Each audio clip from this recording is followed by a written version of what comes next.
Assalamualaikum warahmatullahi wabarakatuh. Perkenalkan, saya Fartina Ramawati, biasa disapa dengan nama Tina. Hari ini saya akan mempresentasikan materi mata kuliah komunikasi bisnis untuk memenuhi nilai ujian akhir semester program studi manajemen Fakultas Ekonomi dan Bisnis Universitas Mercubuana. Nah, yang akan saya bahas pada hari ini, yang pertama adalah konsep dasar komunikasi. Yang kedua, konsep dasar pesan bisnis. 3. Konsep korespondensi dan proposal bisnis. 4. Lamaran pekerjaan dan resume. Dan yang terakhir, konsep wawancara, negosiasi, pertemuan, dan presentasi bisnis. Oke, mari kita langsung saja ke bagian pertama, yaitu konsep dasar komunikasi. Pengertian dari komunikasi bisnis. Pertama, menurut Rosenberg, komunikasi bisnis merupakan sebuah proses pertukaran ide-ide atau opini, informasi, perintah dan sejenisnya yang diutarakan baik secara personal ataupun tidak melalui tanda-tanda atau simbol tertentu demi mencapai tujuan-tujuan perusahaan tertentu. Kemudian ada lagi pengertian dari Katz. Komunikasi bisnis adalah suatu pertukaran ide, pesan, dan konsep yang berkaitan dengan pencapaian serangkaian tujuan komersial, yang mana artinya komunikasi tersebut dilakukan untuk mencapai tujuan agar terjadi perdagangan. Nah, dari kedua pengertian ini bisa kita simpulkan bahwa komunikasi bisnis adalah komunikasi yang digunakan dalam dunia bisnis yang mencakup berbagai macam bentuk komunikasi, baik komunikasi verbal ataupun komunikasi nonverbal untuk mencapai tujuan tertentu. Selanjutnya adalah bentuk komunikasi. Yang pertama adalah komunikasi verbal. Apa sih komunikasi verbal? Nah, merupakan penyampaian pesan-pesan kepada pihak lain secara tertulis atau written maupun lisan atau oral. Dan ini memiliki struktur yang teratur dan terorganisasi dengan baik. Kemudian bentuk yang kedua adalah komunikasi nonverbal, yang mana artinya penyampaian pesan kepada orang lain menggunakan gerakan-gerakan tubuh dan bahasa tubuh atau body language. Kemudian komunikasi nonverbal ini sangat penting. Kenapa? Karena keunggulannya itu pada kesahihannya. Jadi sangat dipercaya ya, biarpun tidak menggunakan kata-kata. Kemudian sifatnya yang efisien karena cepat gitu. Nah, tujuan menggunakan komunikasi nonverbal yang pertama memberikan informasi tentunya. Kedua, mengatur alur suatu percakapan. Ketiga, mengekspresikan emosi. Keempat, memberikan sifat, melengkapi, menentang atau mengembangkan pesan-pesan verbal.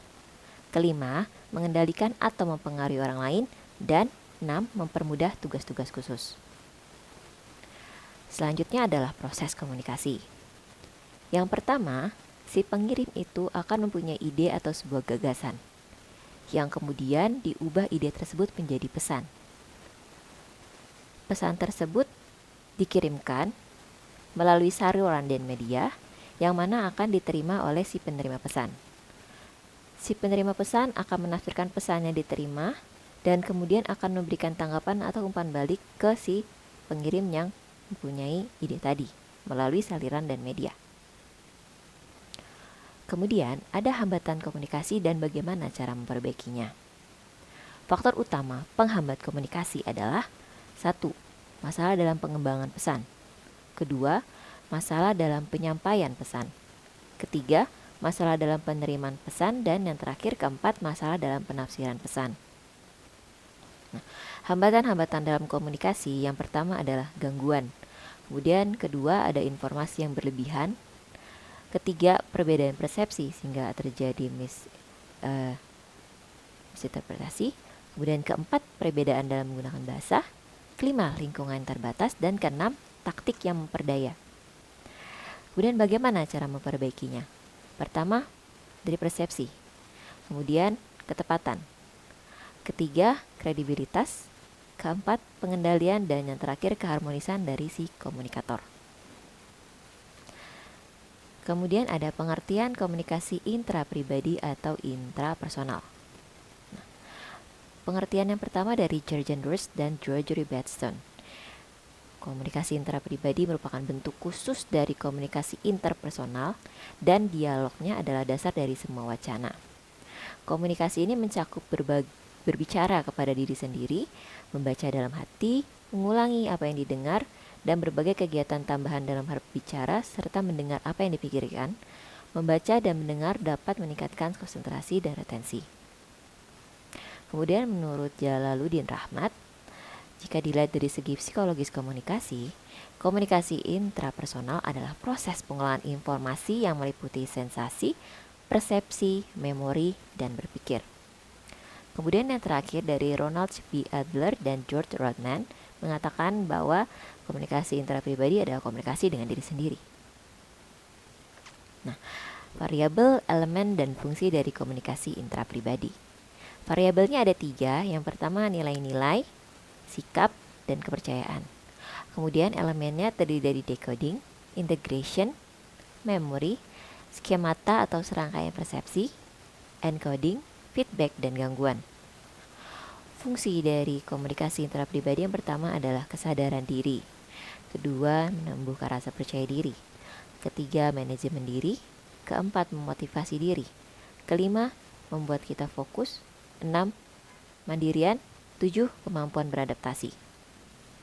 Nah, pengertian dari komunikasi antar pribadi atau interpersonal adalah yang pertama menurut Tibbs and Moss, yaitu adalah sebuah proses komunikasi antara komunikan dan komunikator yang ditandai dengan terwujudnya saling pengertian, kesenangan, saling mempengaruhi, hubungan sosial yang baik, juga adanya tindakan nyata sebagai umpan balik dengan harapan dapat mengurangi dampak buruk yang timbul pada kelompok yang berkaitan dengan kejenuhan dalam pekerjaan. Pengertian yang kedua dari Mulyana, yaitu adalah komunikasi antara orang-orang secara tatap muka yang memungkinkan setiap pesertanya menanggap reaksi dari orang lain secara langsung baik verbal atau nonverbal. Dan yang terakhir dari Joseph A. DeVito, yaitu adalah proses pengiriman dan penerimaan pesan-pesan antara dua orang atau di antara sekelompok kecil orang-orang dengan beberapa efek dan beberapa umpan balik yang seketika.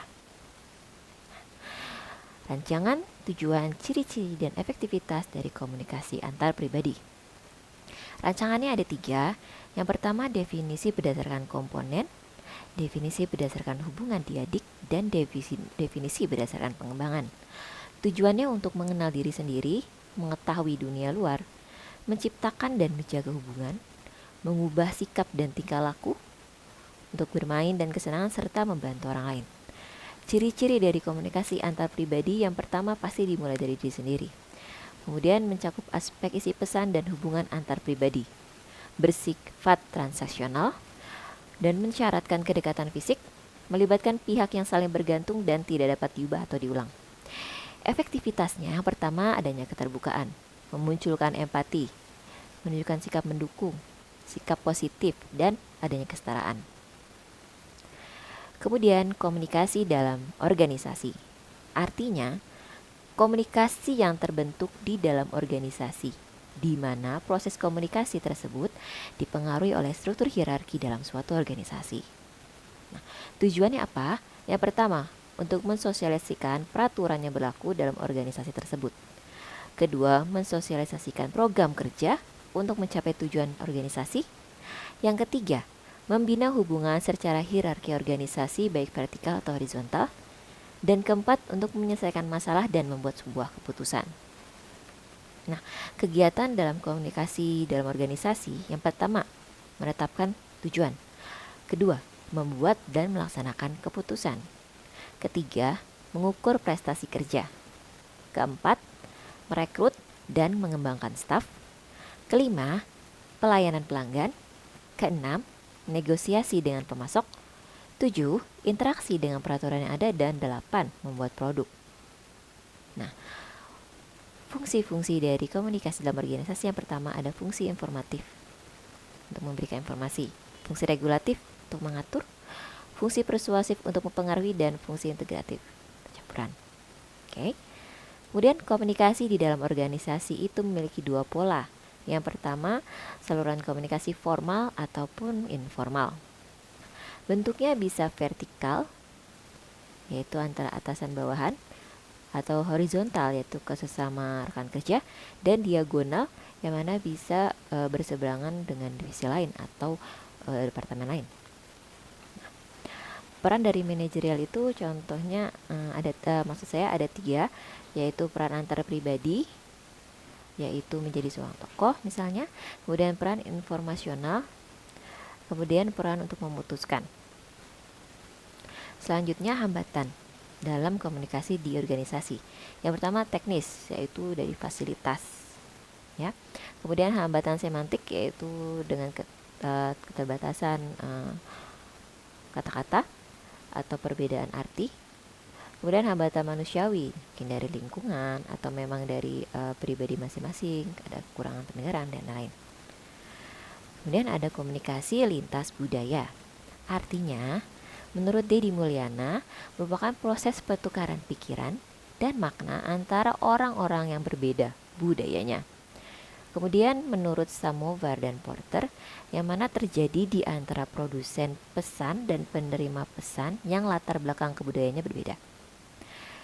Kemudian ada definisi dari komunikasi bisnis lintas budaya, yaitu komunikasi yang digunakan dalam dunia bisnis, baik komunikasi verbal ataupun non-verbal, dengan memperhatikan faktor-faktor budaya di suatu daerah, wilayah, atau negara.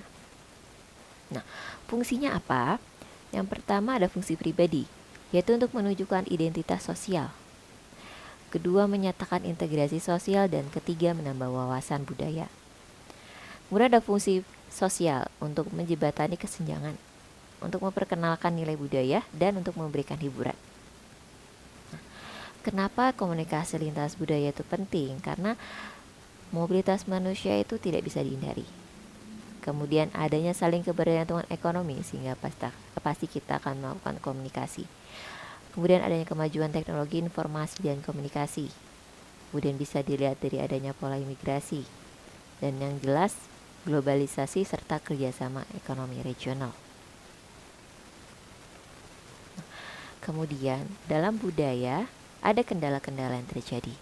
Ya, pertama perilaku sosial, ada perilaku etis, kemudian perbedaan budaya perusahaan, sikap terhadap waktu, ada budaya yang menggampangkan dan ada yang budaya sangat tepat waktu. Kemudian penggunaan ruang atau jarak, konteks budaya, dan bahasa tubuh. Contohnya jika di Indonesia, persilakan kita menggunakan jempol seperti ini, di mana di luar negeri menggunakan jempol itu untuk meminta tebengan atau memberhentikan mobil yang berlalu lalang. Kemudian aspek bisa dilihat dari pemilihan kata, komunikasi nonverbal, suara, gerak tubuh, posisi tubuh, kontak mata, sentuhan, pakaian, air muka, waktu, dan jarak bicara. Kemudian perbedaan dari komunikasi lintas budaya yang bisa kita lihat adalah nilai sosial yang ada. Kemudian bagaimana peran dan statusnya, dan kebiasaan dalam pengambilan keputusan. Kemudian kita masuk pada bagian yang kedua, yaitu konsep dasar pesan bisnis. Nah, pesan bisnis rutin dan pesan yang positif. Ya. Proses menulisnya seperti apa? Pertama, kita harus merencanakan pesan dengan menganalisis situasi yang ada. Kemudian kita mengumpulkan informasi dan menyeleksi medium yang akan kita gunakan, dan mengatur atau mengorganize informasi yang kita dapatkan. Setelah itu kita tulis pesannya dan selesaikan. Nah, komponen penting dalam melakukan penulisan yaitu adalah harus memiliki ide pokok yang jelas. Penjelasannya harus rinci dan harus ada penutupan surat.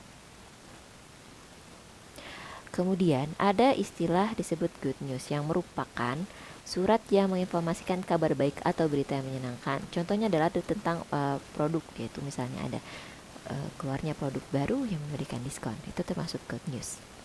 Kemudian ada goodwill, yaitu suatu perasaan positif yang dapat mendorong orang untuk menjaga hubungan bisnis. Contohnya ucapan selamat. Misalnya hari ini adalah hari raya Idul Fitri, kita mengucapkan selamat hari raya kepada rekan bisnis kita yang lain, ya.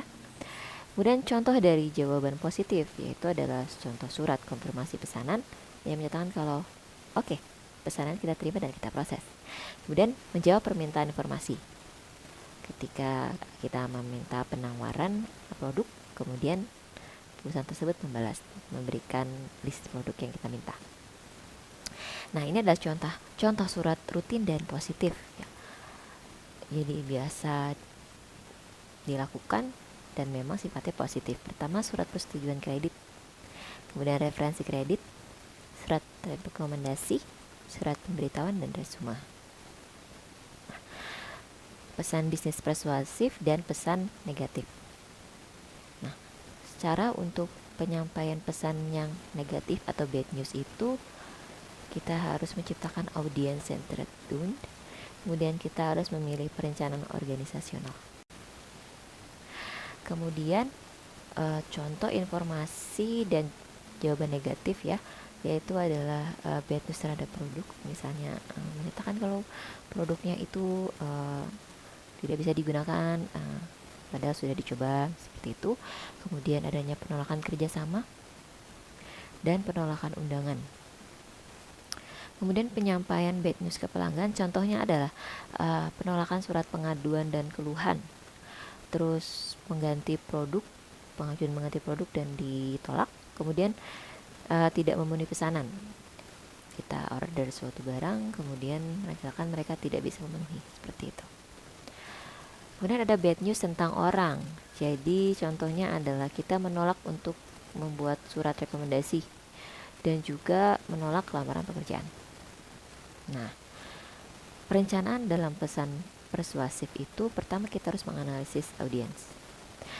Terus kita harus mempertimbangkan perbedaan budaya yang mungkin ada dan memilih pendekatan organisasional yang cocok seperti apa. Kemudian kita kembangkan pesan persuasifnya dengan menetapkan kredibilitas. Kemudian kita buat kerangka argumentasi dan kita pilih daya pemikat yang menarik bagi lawan bicara. Kemudian kita lakukan pemikat emosional dan pemikat logika. Jadi tidak hanya dari penyampaian fakta-fakta atau informasi yang kita sampaikan, tapi juga harus didukung dengan emosional kita supaya menarik gitu. Nah, bagian yang ketiga ada konsep korespondensi dan proposal bisnis. Korespondensi bisnis artinya adalah suatu kegiatan korespondensi antara satu pihak dengan pihak yang lain, baik secara perorangan maupun lembaga yang berkaitan dengan dunia bisnis. Nah, sasarannya ada 3. Yang pertama untuk mendapatkan citra baik, reputasi baik, dan kepercayaan dari partner bisnis. Kemudian peranan dari korespondensi bisnis adalah menciptakan surat yang baik dan jelas. Kemudian juga dengan adanya surat yang baik tersebut bisa menciptakan kerjasama yang baik pula. Dan dari surat tersebut kita bisa menyebarkan berbagai kegiatan. Jenisnya ada 2, korespondensi eksternal yaitu ke perusahaan lain, dan korespondensi internal yaitu ke dalam bagian sendiri atau misalnya ke departemen ataupun divisi lain. Nah, unsurnya ada 4. Yang pertama pengirim, penerima, isinya, dan saluran atau media pengirimannya. Kemudian pihak yang terlibat dalam korespondensi bisnis yang pertama ada koresponden, yaitu orang yang menandatangani, kemudian redaktur yang mengonsep naskah, sekretaris yang membantu pembuatan korespondensi bisnis pimpinan, ada juru ketik itu yang memproduksi, register adalah yang bertanggung jawab pada administrasinya, dan kurir yang mengirimkan si korespondensi bisnis ini. Ciri bahasanya yang pertama harus jelas, tidak bertele-tele, to the point, lugas, yaitu tidak panjang-panjang kata-katanya, singkat. Kemudian menarik dan santun. Nah, fungsinya apa? Yang pertama sebagai wakil pengirim surat, ya, karena si pengirimnya tidak bisa hadir di depan si penerima pesan ya, jadi diwakilkan oleh surat. Kemudian alat untuk menyampaikan, ya, karena dalamnya ada pesan dan informasi. Kemudian alat bukti tertulis. Kemudian alat untuk mengingat, contohnya memo. Kemudian bukti sejarah seperti teks proklamasi. Kemudian pedoman kerja, contohnya seperti SOP, instruksi kerja, dan lain-lain. Kemudian ada fungsi korespondensi bisnis yang lain. Yang pertama adalah kerjasama. Jadi kita bisa memiliki hubungan yang erat dengan pihak internal atau eksternal. Kemudian perjanjian kerjasama yang bisa dilihat atau dijelaskan pada surat korespondensi yang ada. Kemudian surat masuk atau keluar, jadi bisa menghubungkan korelasi di mana surat yang ada bisa menunjukkan perbedaan antara surat masuk dan surat keluar. Kemudian di mana surat ini dibuat, yang isi pesannya itu memiliki berbagai fungsi dan tujuan. Nah, kemudian bagaimana sih pembagian dari surat itu? Yang pertama ada kepala surat atau kop surat. Kemudian ada tanggal surat, nomor lampiran dan hal atau perihal, nama dan alamat yang dituju, salam pembuka dan paragraf pembuka, isi surat, salam penutup dan paragraf penutup, tanda tangan, nama jelas dan jabatan, tembusan, tindasan atau karbon kopi dan inisial atau sandi. Ya. Nah, pengelompokan surat ada macam-macam, ada 5. Yang pertama menurut wujud atau bentuk, yaitu ada surat bersampul atau tertutup, surat kartu pos, kemudian warkat pos atau wesel, telegram, memorandum, dan surat tanda bukti. Kemudian yang kedua menurut pemakaian, bisa surat pribadi, dinas, bisnis, dan sosial. Dan menurut sasaran yang dituju, menjadi surat biasa, edaran, atau pengumuman. Kemudian berdasarkan isi dan maksud. Dan yang terakhir menurut urgensi penyelesaiannya, bisa surat biasa, segera, atau kilat.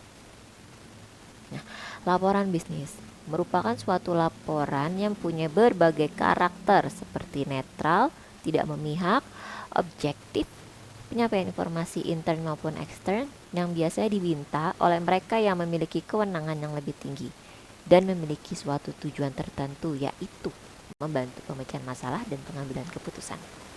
Nah, persiapan dalam membuat laporan bisnis apa saja? Yang pertama, kita harus mendefinisikan masalah, mencari tujuan yang kita ingin bahas dan ruang lingkupnya, sebatas mana. Kemudian kita pertimbangkan siapa yang akan menerima laporan. Jadi jangan gunakan bahasa yang terlalu sulit misalnya. Kemudian kita tentukan ide atau gagasan dan menganalisis atau menafsirkan data yang ada. Kemudian data itu kita organisasi dan kita persiapkan kerangka akhir. Nah, bagian pokoknya ada 3, yaitu pendahuluan, teks atau isi, dan penutup. Kemudian laporan bisnis itu mencakup keakuratan, keputusannya baik, kemudian format, gaya, dan organisasi yang responsif. Penulisan laporan itu bertujuan untuk mendefinisikan masalah dan untuk mengembangkan pernyataan tujuan. Kerangka untuk menganalisisnya adalah mengembangkan struktur yang logis dulu, kemudian kita atur pembagian-pembagiannya. Kemudian kita menyusun kerangka pembuka, menyusun rencana kerja, dan kemudian kita lakukan penelitian. Untuk pengorganisasiannya bisa ditinjau atas tanggung jawab rutin, atau berdasarkan diskusi, atau rencana yang akan datang, menurut analisis masalah atau laporan aktivitas individu. Proposal bisnis merupakan sebuah tulisan yang dibuat oleh si penulis yang bertujuan untuk menjabarkan atau menjelaskan sebuah tujuan kepada si pembaca, bisa individu atau perusahaan, sehingga mereka memperoleh pemahaman mengenai tujuan tersebut lebih mendetail. Manfaatnya apa? Yang pertama sebagai landasan kerja atau rencana kerja. Kedua, memberikan masukan atau usulan. Ketiga, meminta bantuan. Keempat, meyakinkan orang lain. Dan kelima, untuk menjelaskan secara singkat. Tujuan proposal bisnis yang pertama tadi untuk permohonan bantuan atau untuk menawarkan sebuah kegiatan, ya. Kemudian kita untuk permohonan suatu izin, menjelaskan suatu rencana atau permohonan bantuan dana juga bisa, dan untuk memberikan suatu masukan atau usulan dari suatu masalah. Nah, jenisnya ada 3, yaitu formal, semi formal, yang mana terbagi menjadi kegiatan umum dan kegiatan ilmiah sederhana. Kemudian proposal non formal terbagi 4, yaitu penelitian pengembangan, kajian pustaka, kualitatif dan kuantitatif. Nah, pendetailan dalam proposal itu bisa kita lakukan pada tujuan utamanya, kemudian proses bagaimana sih kita untuk mencapai tujuan tersebut, dan kita jabarkan lagi hasil dari proses yang kita dapatkan. Nah, bagian keempat adalah lamaran pekerjaan dan resume. Resume dan lamaran bisnis.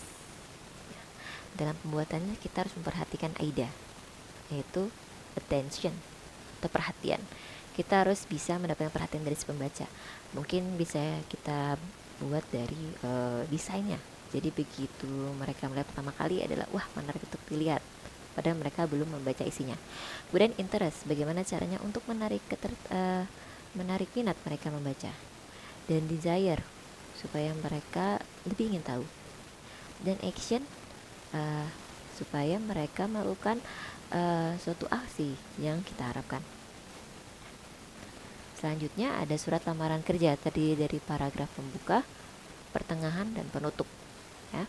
Tips bagi pelamar kerja yang mau supaya bisa diterima. Yang pertama, harus memiliki kualifikasi yang diminta. Kemudian kita bangkitkan minat terhadap kualifikasi tersebut. Dan kita tunjukkan hal positif yang kita punya. Dan usahakan surat lamaran kerja yang kita buat itu rapi, bersih, dan menarik. Serta temukan perbedaan atau keunikan diri kita dari pelamar lain. Nah, untuk mempersiapkan resume, kita harus mencari informasi penting, yaitu kita harus analisis diri kita. Dari kelebihan, kekurangan, kemudian dari pengalaman dan lain-lain. Kemudian kita analisis pekerjaan yang akan kita apply atau yang kita lamar. Ya, jangan ketika nanti kita ditanya wawancara, kita tidak tahu job desk-nya apa. Kemudian kita perencanakan resumenya akan seperti apa dan kita buat. Nah, jenisnya ada 3, yaitu kronologis, yaitu berdasarkan misalnya latar belakang pendidikan kita yang mana kita ambil yang paling tinggi. Kemudian ada resume fungsional, yaitu berdasarkan pengalaman kerjanya, misalnya sebagai akuntan atau sebagai manajer keuangan, seperti itu. Kemudian ada resume kombinasi dari keduanya. Nah, masalah dalam pembuat resume itu ada. Yang pertama, karena kita mau menampilkan semua yang baik dari kita sehingga kita membuat resume terlalu panjang. Atau karena kita ingin pembacanya tidak lelah, kita buat jadi terlalu singkat. Jadi kita tidak bisa menyampaikan atau menjual diri kita dengan baik.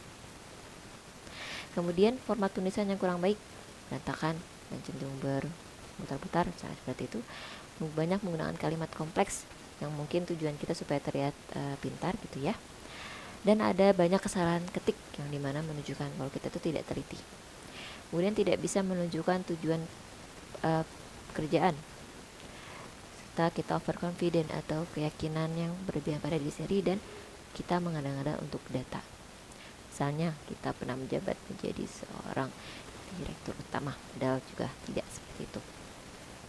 Nah, bagian yang terakhir adalah konsep wawancara, negosiasi, pertemuan, dan presentasi bisnis. Wawancara kerja yang dinilai, kepribadian yang dinilai, ya. Yang pertama adalah penampilan kita secara fisik, ya. Karena ini penampilan adalah hal yang dilihat dan menjadi first impression bagi si interviewer. Kemudian gerak-gerik kita dan bagaimana kita bersopan santun. Kemudian nada suara, kasar, pelan, kencang. Rasa percaya diri, diharapkan kita tidak minder. Kemudian kita inisiatif, ya, tidak pasif, bijaksana dalam bertanya atau memberikan jawaban. Kemudian kita memiliki daya tanggap yang tinggi dan mampu bekerja sama. Ekspresi wajah yang ramah terutama. Kemudian kemampuan berkomunikasi, sikap terhadap pekerjaannya, terlihat kita memang suka dan berminat atau tidak. Kemudian memiliki selera humor. Selanjutnya, sebenarnya apa yang dicari oleh pemberi kerja? Jadi yang dicari adalah kandidat yang memiliki kecerdasan emosional atau emotional quotient. Jadi biasanya orang-orang yang punya kecerdasan emosional itu punya kesadaran diri, kemudian pengendalian tinggi terhadap desakan hati atau emosi. Dia gigih, dia percaya diri, dan memiliki motivasi yang tinggi, serta mampu untuk berempati dan mampu untuk membujuk. Dia bisa mengartikulasi misi dan menerjemahkan suasana hati orang lain dan berkomunikasi dengan orang lain. Nah, untuk wawancara kerja biasanya ada namanya surat pengantar. Nah, untuk membuat surat pengantar yang pertama kita harus buat yang spesifik. Jangan terlalu umum. Kemudian jangan menulis kita menerima gaji sukarela tergantung dari si pemberi kerja. Kemudian buatlah surat pengantar yang singkat. Tunjukkan sedikit kepribadian kita yang baik dalam surat tersebut dan Tunjukkan bahwa keberbedaan itu memiliki kualitas yang tinggi, atau misalnya skill itu memiliki kualitas yang tinggi. Jangan menunjukkan hal-hal yang moderate atau yang rendah. Nah, jenis wawancara ada 5. Yang pertama terstruktur, kemudian terbuka, wawancara kelompok, wawancara tekanan, dan wawancara video. Nah, pertanyaan wawancara yang pertama adalah akan menanyakan pekerjaan yang dilamar, misalnya job testnya apa, seperti itu. Kemudian pendidikan dan pelatihan apa yang pernah kita terima selama ini, latar belakang keluarga kita seperti apa, kepribadian kita, kemudian penilaian kita terhadap diri kita sendiri, kemudian tujuan kita pada karir dan hobi. Nah, setelah wawancara kita harus mengucapkan terima kasih, dan kalau bisa dapatkan kartu nama para interviewer. Kemudian kita nyatakan kembali keinginan-keinginan yang kita inginkan, dan kita tanyakan langkah selanjutnya setelah wawancara ini apa. Kemudian dengarkan kembali dan tanya metode terbaik apa untuk menindaklanjuti tahap-tahap selanjutnya. Nah, setelah wawancara kerja ada yang namanya surat penerimaan kerja jika kita diterima. Nah, surat ini wajib kita balas dengan menyatakan antusitas bahwa kita benar-benar appreciate dan memang mengharapkan dan menyukai pekerjaan tersebut. Kemudian konfirmasi kapan kita harus datang ke bagian personil atau ke kantor tersebut, dan kita tunjukkan antisipasi kita, jadi kita jangan pasif. Nah, ada juga namanya surat penolakan kerja. Ini adalah surat yang dibuat oleh pelamar atau mereka sudah bekerja tapi mendapat atau mengharapkan pekerjaan di tempat lain yang lebih menguntungkan, atau menjadikan prospek yang lebih baik daripada pekerjaan yang telah ada, gitu ya. Jadi sudah diterima tapi menolak, gitu. Nah, negosiasi bisnis artinya adalah suatu cara untuk menetapkan keputusan yang dapat disepakati dan diterima oleh kedua belah pihak, dan menyetujui apa dan bagaimana tindakan yang akan dilakukan di masa mendatang. Karakteristiknya yang pertama pasti melibatkan orang. Kemudian adanya ancaman terjadinya konflik dari awal sampai akhir, jadi cekcok dan lain sebagainya. Kemudian pasti menggunakan cara-cara pertukaran sesuatu, jadi si A akan memberikan dan mendapat apa, si B, dan begitu juga sebaliknya. Kemudian hampir selalu berbentuk tatap muka. Kemudian negosiasi biasa menyangkut hal-hal di masa depan, jadi yang akan didapatkan nantinya. Kemudian hasilnya adalah kesepakatan yang disetujui kedua belah pihak. Kemudian prinsipnya, negosiasi itu pasti karena adanya masalah dan adanya kepentingan. Kemudian ada pilihan-pilihan solusi. Kemudian adanya kriteria objektif. Nah, tujuannya ada agresif. Agresif ini adalah di mana kita ingin mendapatkan keuntungan dan orang lain menjadi rugi. Kompetitif adalah supaya kita mendapatkan keuntungan lebih. Kooperatif itu adalah supaya kita sama-sama untung. Pemusatan diri yaitu hanya memikirkan keuntungan sendiri. Defensif yaitu agar tidak mengalami kerugian, dan kombinasi. Ya. Tahapnya ada 4. Yang pertama prepare, kita siapkan mau kita apa, dan kira-kira maunya lawan bicara apa. Kemudian kita diskusikan dengan lawan bicara maunya mereka seperti apa. Kemudian kita propose hasil diskusi itu, mungkin saya akan mengajukan seperti ini, gitu. Kemudian kita melakukan penawaran, kita kurang lebihkan, kita fleksibelkan supaya menemukan titik tengah. Nah, tujuan utama negosiasi bisnis yaitu yang pertama, semua perundingan pasti akan maju ke meja perundingan dengan tujuan dan tekad untuk mencapai perjanjian dengan syarat yang secara optimal akan memuaskan kedua belah pihak. Nah, negosiatornya dituntut untuk selalu tahu kapan sebaiknya memberi dan kapan menerima, juga peka melihat situasi dan suasana, kapan menekan lawan bicaranya. Nah, ini yang harus diperhatikan dalam negosiasi baik dengan mitra ataupun internasional. Ada lagi tujuan negosiasi bisnis yang lain. Yang pertama, untuk menemukan kesepakatan secara adil, memenuhi harapan atau keinginan, memperoleh keuntungan, mengatasi perbedaan, memperoleh sesuatu, dan mencapai kesepakatan yang dapat diterima. Dalam negosiasi ada namanya negosiator. Apa itu? Itu adalah individu ataupun kelompok yang akan melakukan negosiasi dengan cara mempengaruhi orang lain. Nah, prinsip negosiasi harus dipahami oleh negosiator. Yang pertama, tahu persis target yang ingin dicapai. Kedua, dia memang memiliki wewenang untuk melakukan negosiasi, jadi tidak bisa sembarang orang. Ketiga, dia tahu dan mendalami masalah yang akan dirundingkan. Keempat, dia mengenali mitra perundingnya, kemudian memahami hal yang prinsip dan bukan prinsip, jadi ada etikanya ya.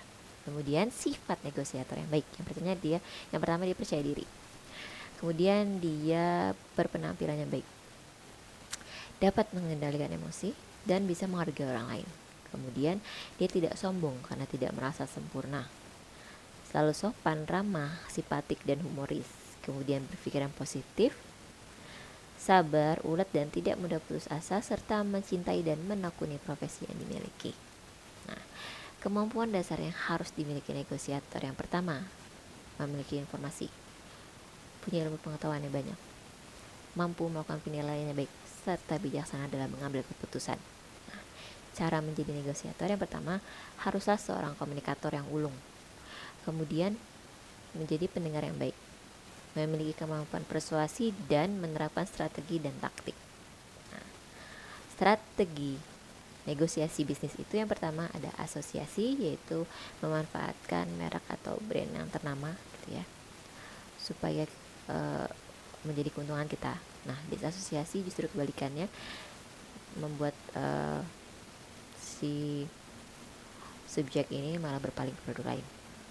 Kemudian ada random sample, jadi kita menunjukkan produk terbaik kita sebagai perwakilan dari produk yang ada, dan kemudian kita dalami.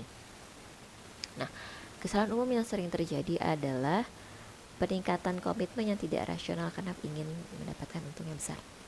Kemudian keinginan untuk menang dengan harga berapapun. Kemudian mitos squatter, di mana jika satu orang mendapatkan keuntungan, maka yang lainnya akan mendapatkan keuntungan sedikit. Nah, yang terakhir adalah mempertahankan opini kita, keras kepala. Nah, kemudian ada teknik negosiasi, yaitu kita harus mendengarkan sebelum kita berbicara. Kita harus bisa mengontrol rasa gugup kita dan tetap bersikap sopan santun. Kita harus mempelajari materi penunjang negosiasi serta mempersiapkan materi lainnya jikalau materi yang akan kita sampaikan ini ditolak mentah-mentah, serta untuk menjadi negosiator ulung. Nah, rapat atau pertemuan bisnis artinya adalah bentuk pertemuan dua orang atau lebih di suatu tempat, baik di dalam maupun di luar kantor, untuk membahas hal-hal yang berkaitan dengan kegiatan bisnis yang berorientasi pada bisnis dan bertujuan untuk mencapai beberapa target yang diinginkan. Nah, tujuannya ada 6. Yang pertama, untuk berbagi informasi. Kedua, sebagai penjajakan ide atau gagasan. Ketiga, untuk mengevaluasi ide tersebut. Keempat, wadah untuk pengambilan keputusan. Kelima, untuk membuat dokumen. Dan keenam, untuk memotivasi peserta rapat. Nah, jenisnya menurut Strabel itu ada 3, yaitu yang informasional, motivasional, dan partisipatif. Namun juga bisa terbagi berdasarkan tujuan, sifat, jangka waktu, dan nama. Kemudian perencanaan rapat, yang pertama kita harus mencantumkan tanggal, tempat, waktu mulai dan waktu selesai. Kemudian kita mencantumkan rumusan, tujuan atau maksud dari pengadaan rapat tersebut. Kita mencantumkan siapa saja yang akan hadir, menyusun daftar topik yang akan dibahas, kemudian kita alokasikan waktu untuk setiap topik. Kita susun bahan untuk yang akan dibagikan pada peserta rapat, dan kita bagikan bahan rapatnya sebelum rapat dimulai ya, minimal 1 minggu, supaya peserta ini bisa mempelajari dulu materi rapat. Nah, presentasi bisnis itu memuat informasi serta ilustrasi yang mana bisa membuat keputusan atau untuk membuat kita melakukan diskusi atau membangkitkan antusiasme. Kemudian bisa untuk melakukan persuasi, untuk mengajukan pertanyaan, dan untuk memotivasi. Nah, tujuannya adalah untuk menginformasikan pesan bisnis, juga untuk menghibur audiens, untuk bisa menyentuh emosi dan memotivasi audiens untuk bertindak sesuatu sesuai dengan yang si si orang yang berpresentasi inginkan. Persiapannya yang pertama, kita harus menguasai topik yang akan kita presentasikan. Terus kita harus tahu cara menggunakan alat bantu presentasi yang ada. Kita analisa audiens yang akan datang. Kemudian kita analisa lokasi kita untuk berpresentasi ada di mana. Alat bantu bisa berupa papan tulis, flip chart, transparansi overhead projector, ada slide, papan tulis elektronik, video kaset, record, dan panel LCD projector. Kemudian cara menganalisis audiens, yang pertama, siapa sih audiensnya? Mungkin dari lembaga tertentu atau mungkin dari sekolah tertentu, dan apa yang mereka inginkan. Kemudian di mana kita akan melakukan presentasi dan kapan, dan mengapa kita melakukan presentasi. Selanjutnya adalah bagaimana kita akan melakukan presentasi. Format dari presentasi itu ada 3. Yang pertama pembukaan, yang mana harus bisa menarik perhatian audiens supaya mau mendengar presentasi kita selanjutnya. Kemudian kita harus membangun kredibilitas dari pembukaan tersebut, jadi tidak terlihat kalau si presentatornya ini kaleng-kaleng ya. Kemudian peninjauan audiens. Nah, yang kedua isi. Di sini kita harus memberikan penekanan struktur dan urut bagian isinya serta mempertahankan minat audiens supaya tidak meninggalkan kita di tengah-tengah atau tidak fokus di tengah-tengah. Nah, yang ketiga penutup, kita ringkaslah pokok pikiran yang tadi kita jelaskan, terus menggarisbawahi tahap selanjutnya dan menutup dengan kesan baik. Personalitas dalam presentasi yang harus diperhatikan, pertama cara berpakaian, karena itulah yang dilihat pertama kali oleh audiens. Kemudian jaga pandangan mata. Kemudian ekspresi wajah, sikap tubuh, suara, dan bahasa yang digunakan. Nah, strukturnya terdiri dari pembukaan, pengembangan, dan kesimpulan.